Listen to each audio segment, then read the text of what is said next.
लेकिन अखिलेश यादव ने साबित कर दिया कि पद और पावर से बड़ा परिवार होता है।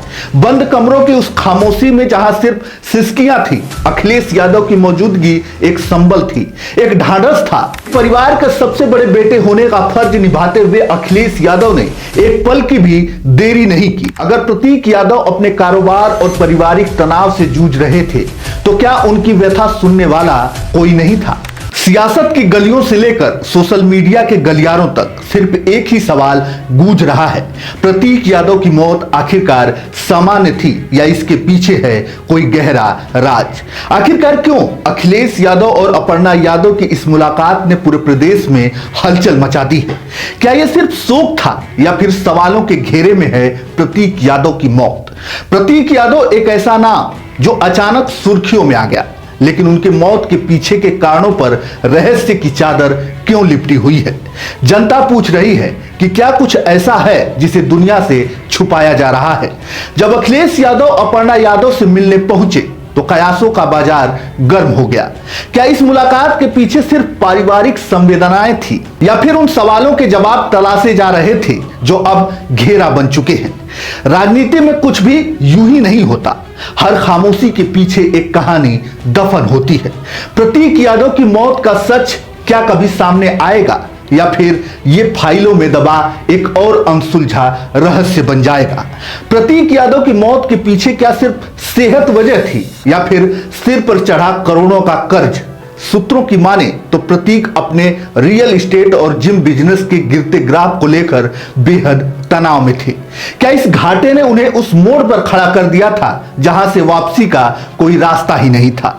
लेकिन असली कहानी व्यापार के घाटे में नहीं बल्कि उन साझेदारों में छुपी हुई है जो साए की तरह उनके साथ थे।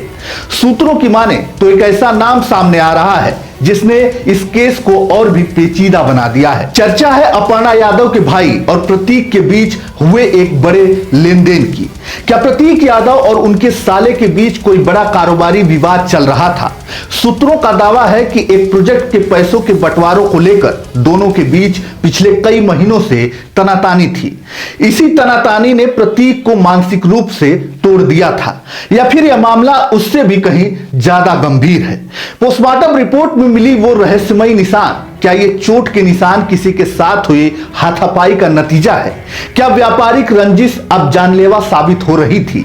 आक्रामक सवाल ये है कि क्या अपर्णा यादव के भाई से चल रहे विवाद की जानकारी क्या अपर्णा यादव को नहीं थी?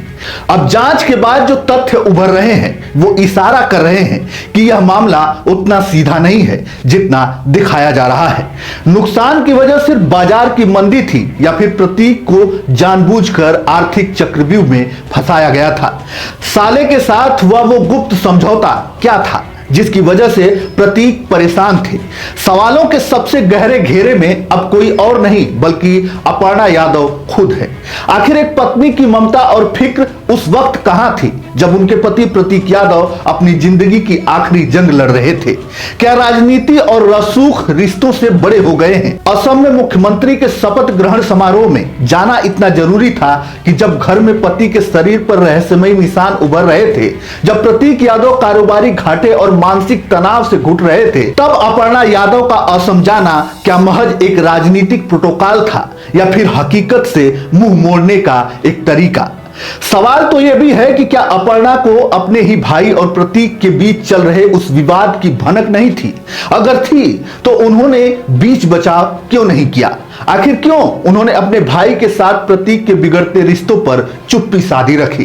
क्या वो कुछ ऐसा जानती थी जिसे दुनिया से छिपाना जरूरी था? अपर्णा यादव की खामोशी और उनकी टाइमिंग अब अलग ही इशारे कर रही है। लेकिन छोड़िए, यह जांच का विषय है, जांच होनी चाहिए। जब प्रतीक यादव के जाने की खबर आई तो हर दीवार गिर गई और सिर्फ रिश्ता बाकी रहा, बड़े भाई और छोटे भाई का।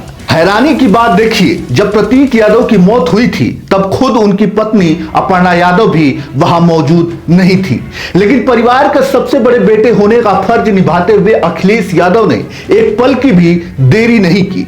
वो सब कुछ छोड़कर सबसे पहले वहां पहुंचे, जैसे कोई बरगद का पेड़ अपने परिवार को छांव देने के लिए झुक जाता हो। अखिलेश यादव को वहां सबसे पहले पहुंचना सिर्फ एक रस्म नहीं थी बल्कि एक संदेश था कि जब घर के छोटे भाई पर संकट आता है तो बड़ा भाई सारी दुनिया से पहले खड़ा मिलता है। अपर्णा के आने से पहले ही अखिलेश ने न सिर्फ मोर्चा संभाला बल्कि एक अभिभावक की तरह उस खालीपन को भरने की कोशिश भी की जो प्रतीक के जाने से पैदा हुआ था। राजनीति के इस पथरीले रास्ते पर चलते हुए अक्सर लोग संवेदनाएं भूल जाते हैं, लेकिन अखिलेश यादव ने साबित कर दिया कि पद और पावर से बड़ा परिवार होता है। बंद कमरों की उस खामोशी में जहां सिर्फ सिसकियां थी, अखिलेश यादव की मौजूदगी एक संबल थी, एक ढांढस था जिन्होंने दिखा दिया कि चाहे हालात जो भी हो, यादव परिवार दुख की घड़ी में हर समय खड़ा रहता है। प्रतीक यादव अब हमारे बीच नहीं रहे, लेकिन अपने पीछे छोड़ गए सवालों का एक ऐसा सैलाब जिसका जवाब शायद वक्त की परतों में कहीं दबा हुआ है। आज हमारी इस खास रिपोर्ट के बाद कुछ ऐसे सवाल हैं जो उत्तर प्रदेश की जनता के जेहन में बार बार हथौड़े की तरह चोट कर रहे हैं। पहला सवाल, अगर प्रतीक यादव अपने कारोबार और पारिवारिक तनाव से जूझ रहे थे तो क्या उनकी व्यथा सुनने वाला कोई नहीं था? दूसरा सवाल, आखिरकार पोस्टमार्टम रिपोर्ट में दर्ज वो चोट के निशान किसकी गवाही दे रहे हैं? क्या वो सिर्फ एक हादसा था या कुछ और? जब प्रतीक की सांसें थम रही थी तब अपर्णा यादव का असम में होना महज एक इत्तेफाक था या फिर इसके पीछे कोई बड़ी मजबूरी छिपी थी? सच्चाई की राह मुश्किल हो सकती है, लेकिन उसे हमेशा के लिए दफन नहीं किया जा सकता। क्या प्रतीक यादव की मौत एक रहस्य बनकर रह जाएगी या फिर कोई चेहरा बेनकाब होगा? आपको क्या लगता है, क्या इस पूरे मामले में निष्पक्ष और हाई लेवल जांच होनी चाहिए?